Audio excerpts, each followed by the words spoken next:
Is everyone ready? Yes, everyone will be there.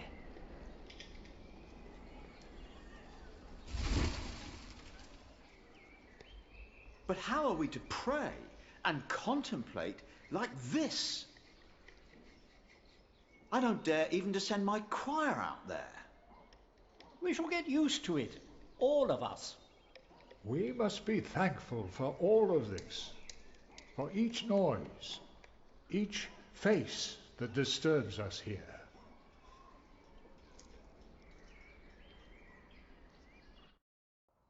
We shall start with the chancel, then gradually work our way from east to west. That's the way it's done, the way I was taught to do it. I value your enthusiasm, my dear Mason, but so far we're only cleaning up. I haven't even considered hiring a master builder yet, neither you nor anyone else. May I show you some drawings? By all means.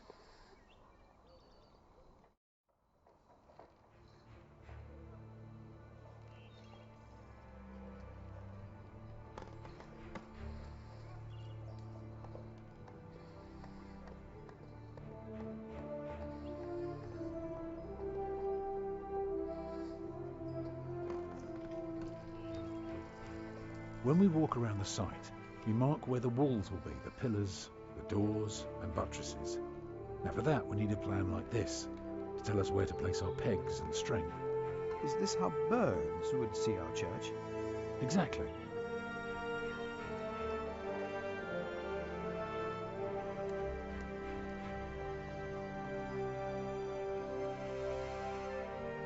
The nave is on the left. It has 6 bays.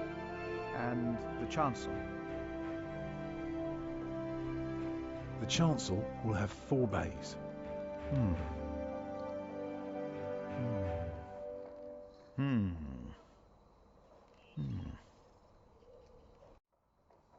I can see the transept is 2 bays wide, so it will be 12 in total.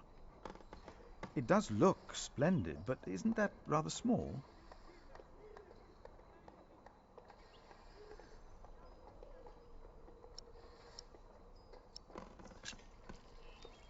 It would be smaller, but not less impressive. I guess a small cathedral would be closer to our means. It is still also uncertain. The king grants us timber and stone and wool from Shiring's pastures. But only God knows if it will be enough. I don't suppose you have any idea how much this would cost.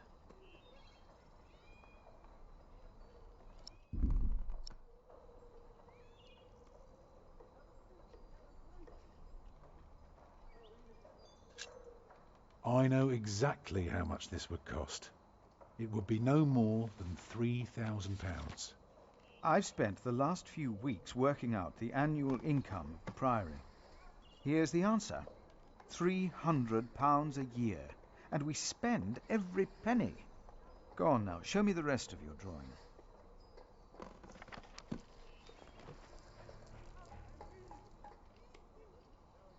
If you were facing the cathedral with the front wall torn down, you would see it like this. Interesting. What's that, coming out from above the entrance?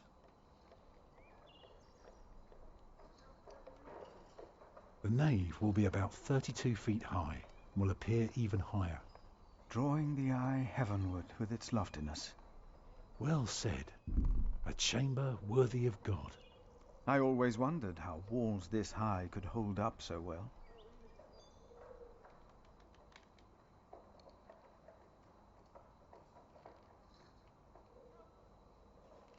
The walls of the nave are held by the aisles and buttresses bearing the pressure from the side.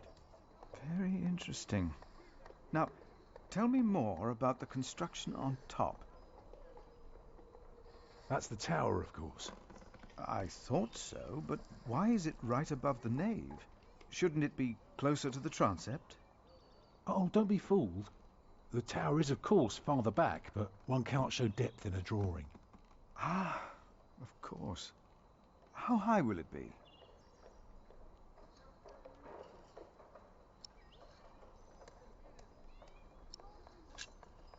How high would you like it to be?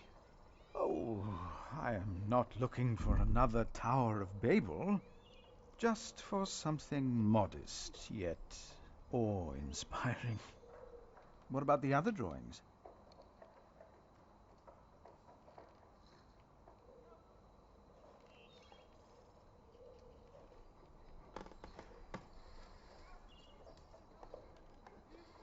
Imagine you're standing in the centre of the nave, looking at the wall.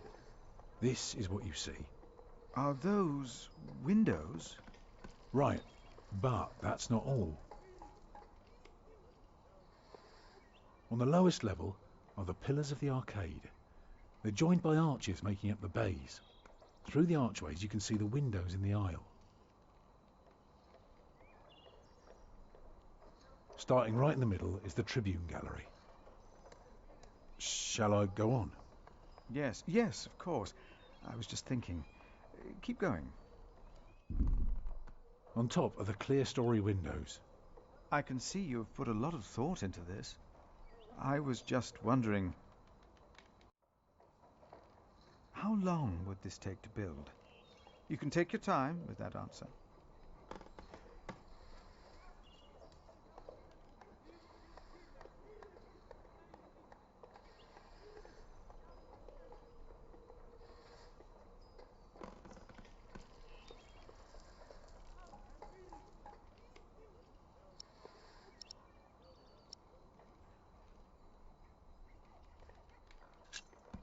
Well, that depends on how many people you employ.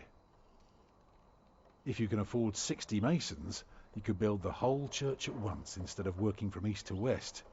That might take 8 years, maybe 10. I wish my monastic officials had your ability to think ahead and calculate. So, I need to find £200 a year. It doesn't sound so bad when you put it that way. You really want to build this cathedral yourself, don't you? Yes, Father. I want you to appoint me Master Builder. Why?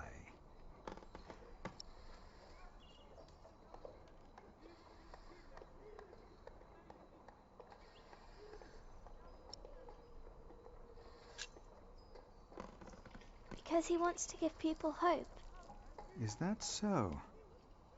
Then answer me this one last question.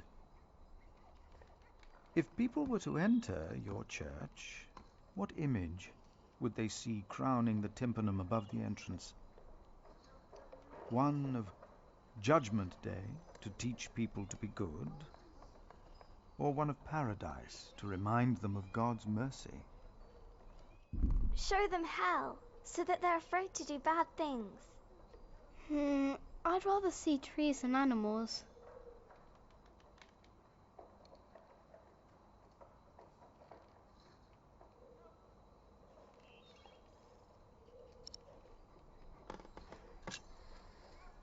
It should be a promise that evil will be punished. Therefore, it will show the day of judgment. This is quite exciting, isn't it, brother? Let's not get ahead of ourselves, Francis. I'm just glad that I can be a part of this. In the past year, I was often afraid that my involvement in politics might turn out, well, let's just say that I'm glad that I can still be by your side, Philip. And for that, I thank God. And I thank you too. Papa, will there be statues inside? Statues? Oh, that's enough, children. It's time you went out and played.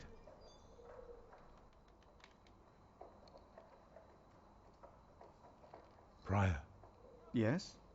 my first wife, Agnes, she died without a priest, and she's buried in unconsecrated ground. Sometimes a man builds a chapel, or founds a monastery, in the hope that in the afterlife God will remember his piety. I just wonder, do you think my design might serve to protect Agnes's soul? God no longer asks for blood sacrifices, for the ultimate sacrifice has already been made. But the lesson of Abraham's story is that God demands the best we have to offer, that which is most precious to us. So you must ask yourself, is this design the best thing you could offer? except for my children. Yes. Then rest easy, Tom Builder. God will accept it.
Jack, do me a favour and give Paul these herbs, will you?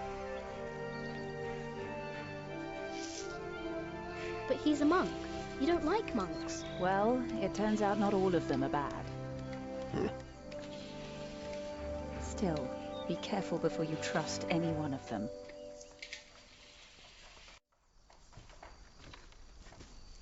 There he is! Give our prior the welcome he deserves!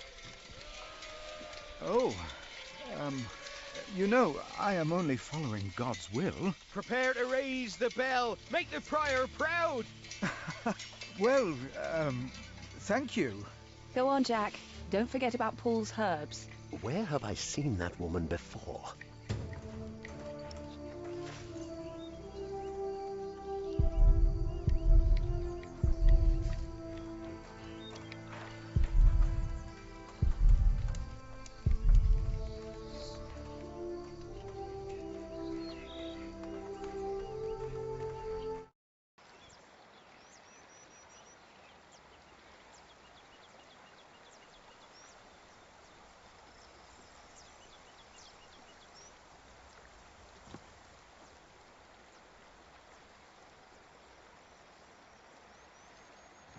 This is from my mother.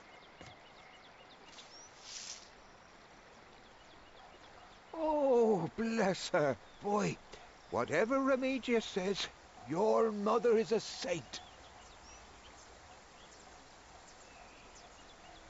Oh, is that the bell? Can you see it from here? A bell without a cathedral. Your father certainly had strange ideas. It might be. What's a bell?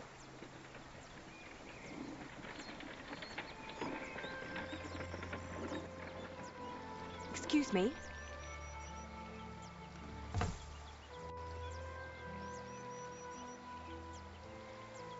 You. I remember you. You're the boy with no father. Actually, I have two fathers now. Is that so? Yes. Tom Builder and Jack Sherbug. I thought you weren't the builder's son. Well, I am now. I have to say, Prior Philip told me there would be a lot of sheep here. I can see he wasn't exaggerating. You know Philip too? I do. He's the reason I'm here. Is he around? He should be around somewhere. Busy man, that fellow. But don't worry. You probably won't have to look for him for long. All right. Thank you.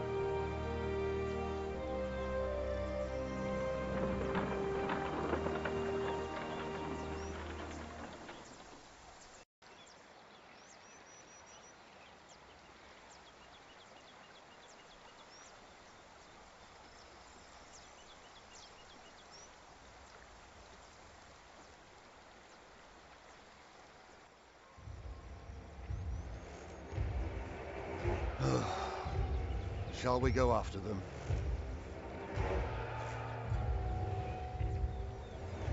No. Now we know where we can find them. Ha! Ho!